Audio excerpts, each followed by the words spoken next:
بسم اللہ الرحمن الرحیم۔ السلام علیکم۔ فاروق ٹی وی کی نئی ویڈیو کے ساتھ خوش آمدید۔ ناظرین، 7 اکتوبر 1973 کو ہفتے کے دن صبح اکتوبر جنگ کی 50ویں سالگرہ اور القاسم بریگیڈ کے قیام کی 36ویں سالگرہ کے موقع پر غزہ کی پٹی سے اسرائیلی علاقوں کے طرف کئی راکٹ داغے گئے اور پھر ایک چونکا دینے والا حملہ کیا گیا۔ فلسطینی عسکریت پسندوں کی کارروائی کے نتیجے میں متعدد اسرائیلی فوجیوں اور شہریوں کو یرغمال بنا لیا گیا۔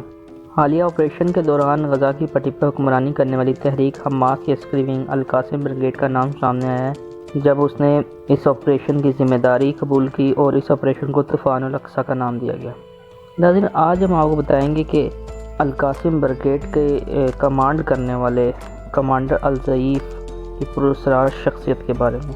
ناظرین، محمد الضعیف، جن کو 9 زندگیوں والی بلی بھی کہا جاتا ہے، ان کے بارے میں زیادہ معلومات اسرائیل اور فلسطینی ذرائع ابلاغ سے ملتی ہیں۔ ان کے مطابق محمد ضعیف غزہ کی پٹی کے علاقے خان یونس کے پناہ گزین کیمپ میں 1965 میں اس وقت پیدا ہوئے جب یہ علاقہ مصر کے زیر حکمرانی تھا۔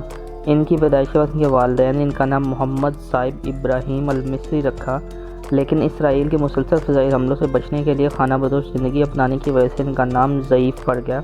عبری زبان میں لفظ ضعیف کا مطلب مہمان ہے۔ اسرائیل اور فلسطین کی خوفناک لڑائیوں میں گزرنے والے ان کے بچپن کے بارے میں بہت کم معلومات ہیں۔ ناظرین، اسرائیل کا غرور خاک میں ملانے کے منصوبہ ساز حماس کے القاسم بریگیڈ کے سربراہ کمانڈر الضعیف صہیونی ریاست کے لیے پراسرار شخصیت بنے ہوئے ہیں۔ دنیا بھر میں اپنے شیطانی منصوبوں کی وجہ سے معروف اسرائیلی انٹیلیجنس ایجنسی موساد بھی ان کے بارے میں آج تک زیادہ نہیں جان پائی۔ الضعیف اب بھی غزہ میں کسی کیمرے، کسی جاسوسی آلات، کسی انٹیلیجنس کی پکڑ میں نہ آنے والی سرنگوں کے بھول بھلیوں میں کہیں بیٹھ کے اسرائیل کو نیا سبق سکھانے کی منصوبہ بندی کر رہے ہیں۔ اسرائیل پر تازہ حملے کے بعد القاسم بریگیڈ کے سربراہ نے عالمی توجہ حاصل کر لی۔ اسرائیل پر آسمانی ابابیلیں بن کر حملہ کرنے کی منصوبہ بندی کرنے والے کمانڈر الضعیف کی مصدقہ تصویر صرف 3 ہیں۔